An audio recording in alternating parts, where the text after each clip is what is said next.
Chào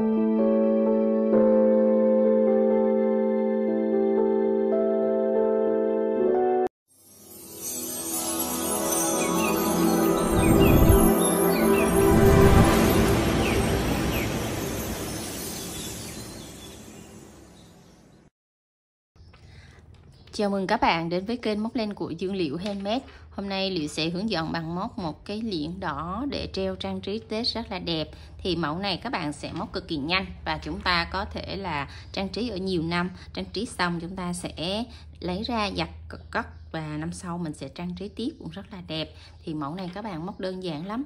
Chúng ta sẽ chuẩn bị những nguyên liệu như sau. Len thì mình hướng dẫn các bạn móc bằng len miêu bò mã 10 màu đỏ nha, để cho nguyên liệu của mình nó được rẻ.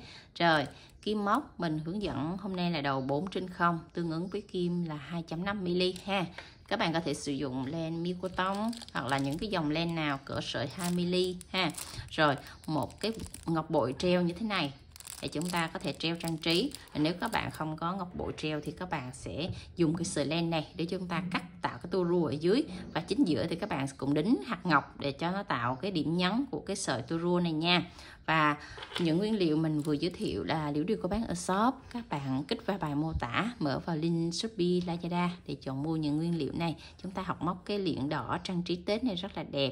Rồi các bạn cùng vào phần bài học với Liễu nha. Đầu tiên tạo cho mình một cái nút thắt, siết chặt, móc lên 8 mũi móc xích.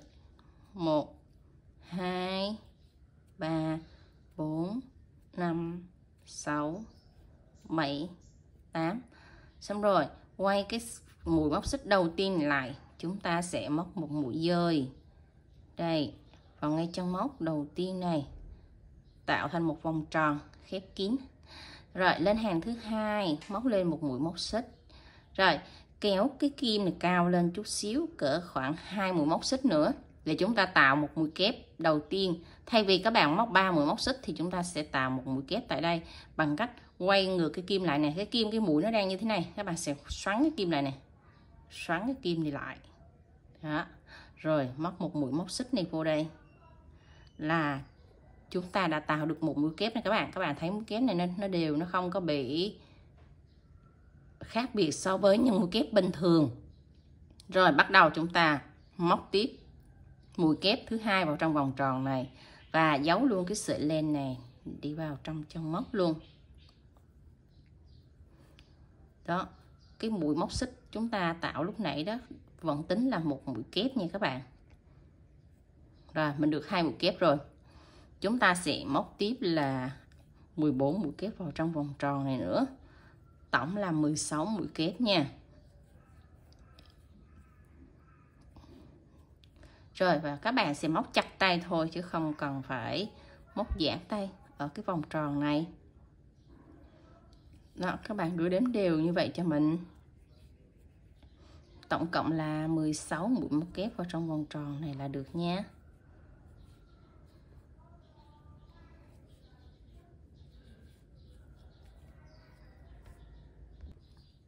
Xong 16 mũi móc kép rồi, chúng ta sẽ móc một mũi dời vào ngay đỉnh đầu của mũi kép này đó.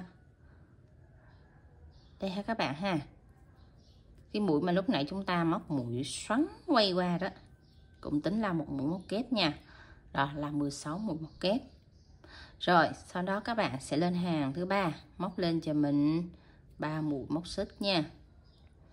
Rồi đây là mũi móc kép đầu tiên, đây mũi móc kép đầu tiên thì các bạn sẽ móc vào đây một mũi đơn, tiếp tục lên 3 mũi móc xích, móc vào, không phải móc trên cái chân móc mà chúng ta móc giữa hai mũi kép đó các bạn nha đó, móc chính giữa hai mũi kép, một mũi đơn, tiếp tục 1 xích, 2 xích, 3 xích, đây đâm giữa cái nách mũi kép đó các bạn ha đó, đâm xuống dưới chân mũi kép, không có đâm trên chân mà đâm xuống giữa hai cái mũi kép đó. 1 2 3 rồi Đó, chia đôi hai cái mũi kép ra thì chúng ta sẽ móc vào đó một mũi đơn.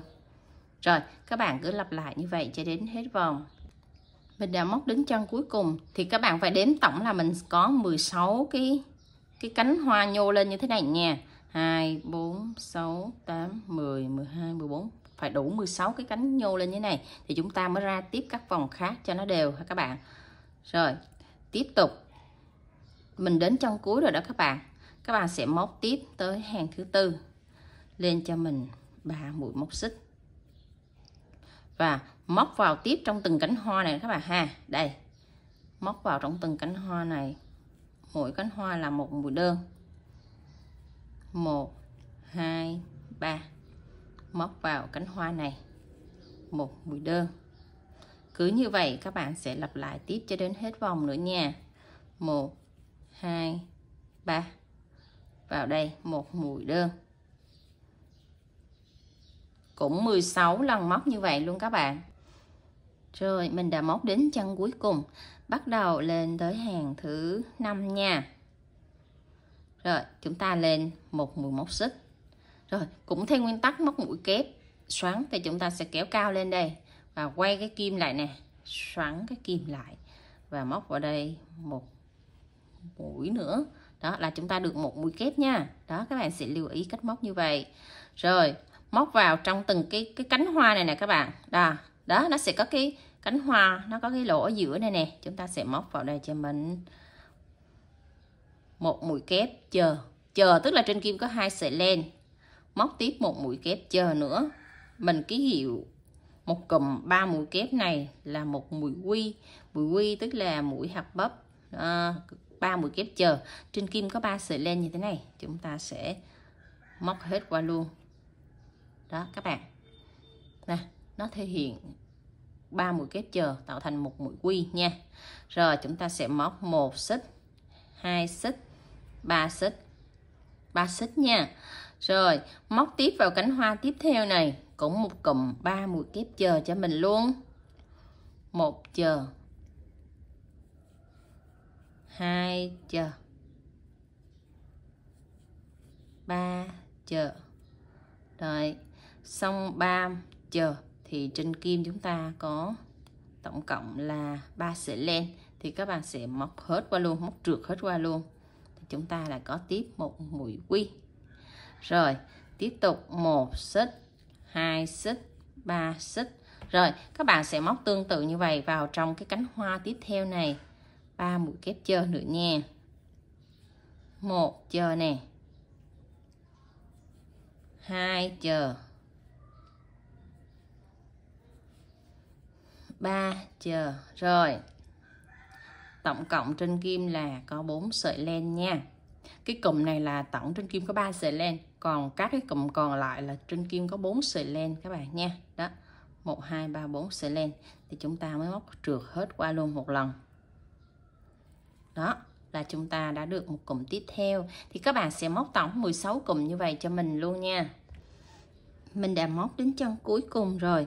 Từ cái chân cụm cuối đến cụm đầu này thì các bạn cũng móc lên cho mình là 3 mũi móc xích nha. Rồi móc một mũi dời vào ngay trong móc đầu tiên của cụm mũi kép này các bạn.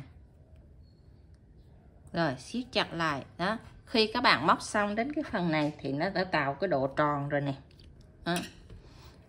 Rồi bắt đầu lên hàng tiếp theo.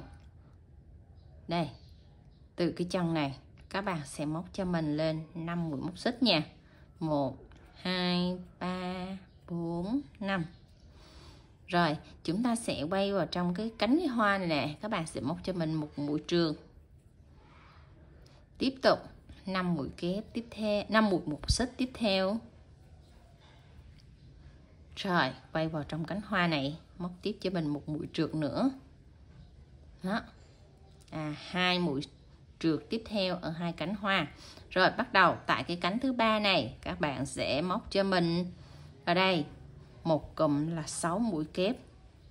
6 mũi kép liên tiếp vào trong một chân móc luôn nha.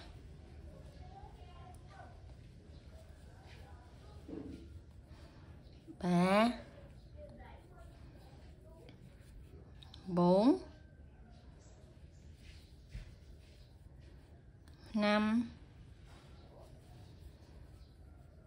6. Rồi 6 mũi kép. Bắt đầu chúng ta sẽ lên 5 mũi móc xích. 4 5. Lên 5 mũi móc xích xong, các bạn sẽ móc tiếp 6 mũi kép vào ngay cái cụm này luôn. 1 kép, 2 3 4 5 6. Rồi, xong 6 mũi kép. Đó, tức là một cụm này chúng ta có tổng là 12 mũi kép và chính giữa 12 mũi kép này sẽ có 5 xích để tạo một cái cánh nhọn của cái phần cánh hoa này đó các bạn. Đó, các bạn thấy nó chia hoa văn đều như vậy ha. Rồi tiếp tục sang cánh tiếp theo này, các bạn sẽ móc cho mình một mũi trượt nha. Đây, đó là đã tạo được một cánh hoa. Bắt đầu chúng ta sẽ móc tiếp theo 1 2 3 4 5 mũi móc xích. Qua cánh hoa tiếp theo này chúng ta sẽ móc một mũi trượt. Rồi 5 mũi móc xích tiếp theo nữa. Qua cánh hoa kế bên móc một mũi trượt. Rồi cứ tạo hai cái vòng cung là chúng ta sẽ tạo một cái cánh hoa như thế này. Rồi bắt đầu chúng ta sẽ thực hiện một cụm là 6 mũi kép vào trong chung một chân móc nha.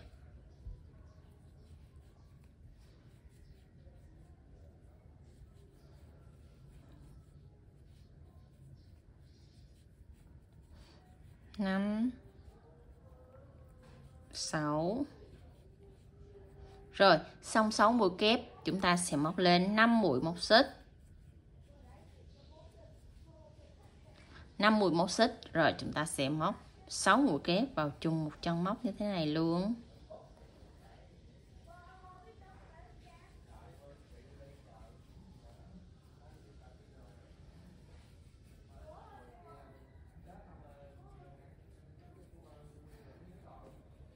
Ba rồi ha. 4 5 6. Xong 6 mũi kép rồi thì các bạn sẽ trượt mũi vào cái cánh hoa kế bên đây. Rồi, đó, cứ trình tự các bạn sẽ cứ chính giữa hai cánh hoa là nó sẽ có hai cụm này. Rồi, một cánh hoa. Bây giờ chúng ta sẽ móc 2 vòng cung 5 xích tạo một cánh hoa, 2 vòng cung 5 xích tạo một cánh hoa. Đó, cứ như vậy các bạn lặp lại để cho đến hết hàng nha. Nó sẽ theo phân cụm như vậy. Rồi, mình đã móc đến chân cuối cùng. Đây các bạn. Thì chúng ta sẽ có 4 góc với 4 cụm cánh hoa như vậy ha. Và móc một mũi dời vào ngay chân móc cuối cùng này để chúng ta kết thúc phần cánh hoa. Rồi, xong cái cánh cuối cùng này thì các bạn sẽ cắt len luôn nha. Cắt len xong thì chúng ta sẽ đẩy cái sợi len này ra. Rồi, đẩy sợi len này ra xong thì chúng ta sẽ móc một mũi trượt nó vào đây. Đây. Hoặc là chúng ta sẽ dùng kim đẩy cái mũi trượt nó qua bên cánh bên này ha. Đó, cho nó tiếp giáp với cánh bên này. Cái chân này nó tiếp giáp với cái cánh hoa đây. Đó, thì các bạn thấy này, cái góc này nó tiếp giáp với cánh bên này thì cái này nó cũng phải sát bên này. Rồi, thì chúng ta sẽ giấu len xuống phía dưới đây. Làm sao ở chân đầu và chân cuối hai chân nó phải tiếp xúc với nhau thì cái cánh hoa của mình nó mới đều, nó mới đẹp các bạn ha. Thì cái liễn hoa này các bạn có thể là làm size lớn hơn thì mình dùng cái len sợi chập á, là nó ra size lớn nha. Đây mình đang hướng dẫn cho các bạn size nhỏ. Đó, thì các bạn chập sợi lại, móc kim 4mm thì nó sẽ ra một cái phần cái liễn hoa nó sẽ lớn hơn. Đó, thì nó sẽ ra cái phần 4 cánh ở 4 góc nó đều như vậy ha. Rồi, bắt đầu chúng ta sẽ móc cái phần dây treo lên các bạn nha. Tạo cho mình một nút thắt Nếu cái liễn này các bạn treo ở cánh lớn thì các bạn sẽ móc cái sợi xích này dài. Còn mình treo ở các cái cánh cửa nhỏ hoặc là những cái chỗ mà trang trí nhỏ nhỏ thì chúng ta sẽ móc cái sợi xích này ngắn lại. Đó, tùy theo các bạn có thể móc 30 xích hoặc 40 xích cũng được. Để cho nó đủ cái chiều dài để chúng ta treo trang trí cho nó đẹp nha. Đây, như mình hướng dẫn thì mình móc cỡ tầm 30 xích để chúng ta treo trang trí trên cái cây mai hoặc là cây đào nhé. Vậy là nó sẽ đã đủ đẹp rồi. Tại vì cái mai với cái đào là nó nở hoa màu vàng, màu hồng, thì mình treo cái liễn này màu đỏ là rất là nổi, rất là đẹp luôn các bạn. Thì khi tạo xong mũi móc xích thì các bạn sẽ canh ha, canh cái độ dài của cái liễn này nó được bao nhiêu. Đó, như mình thì mình canh cỡ khoảng tầm này thôi là đủ rồi. Thì chúng ta sẽ cắt cái sợi dây nha. Rồi, cắt xong các bạn lại đẩy cái sợi len ra. Rồi, bắt đầu mình sẽ đây, cái điểm nhọn ở đầu và cái điểm nhọn ở cuối thì chúng ta sẽ chọn một cái điểm nhọn ở đầu chỗ cánh hoa đó các bạn. Rồi cho sợi len vào và cột úp ở trên cái đỉnh đầu này lại. Để khi mình treo vào trong cái phần trang trí á, thì ở trên cái đỉnh hoa này mình sẽ treo nó che cái sợi len mình móc á. Đó, sát. Rồi chúng ta cắt sát lại với nhau nha. Đó, là mình treo lên ở trên thì nó sẽ che được cái điểm mối nối này. Rồi, đó là xong ở cái phần chơi treo. Còn cái phần treo lủng lẳng ngọc châu ở phía dưới này thì có hai cách. Một là các bạn sẽ mua cái ngọc bội châu trang trí này thì shop mình có bán. Còn một cách nữa là chúng ta sẽ cắt cái tua rua. Cắt cái tua rua trang trí nó cũng y chang vậy. Các bạn mua cái hạt ngọc gắn vào đây là cũng được nha. Đó là hai cách để chúng ta có thể gắn cái trang trí tua rua ở phía dưới này. Hoặc các bạn có thể mua những cái đồ trang trí người ta bán ngoài chợ, mấy cái hạt ngọc bội, mấy cái châu treo nhỏ, thần tài lộc á, các bạn sẽ gắn nó vào đây cũng được nha. Rồi mình canh đủ chiều dài, mình gắn nó vừa đủ thôi. Rồi thì phần dây này các bạn cột xong các bạn cắt, hoặc các bạn sẽ luồn nó vào đây cũng được. Thì mình giữ sang năm mình tháo ra, mình giặt rồi chúng ta sẽ sử dụng tiếp nó. Đó là vậy đó các bạn. Rồi thì mình đã hướng dẫn xong cái phần liễn treo trang trí, còn gọi là khánh đỏ đó, để chúng ta làm cho Tết nó có một cái không khí ấm cúng và rất là đẹp. Với cái liễn hoa trang trí này mình tự móc trang trí bằng len, không cần phải mua ở những cái đồ trang trí như bằng nhựa khác. Thì bằng len này chúng ta sẽ sử dụng được lâu và lấy ra giặt sử dụng được rất nhiều năm. Rồi thì các bạn thấy mình hướng dẫn cái video này hay, cho mình xin một like với nha. Và hẹn các bạn gặp lại ở những video sau nha. Bye bye, see you.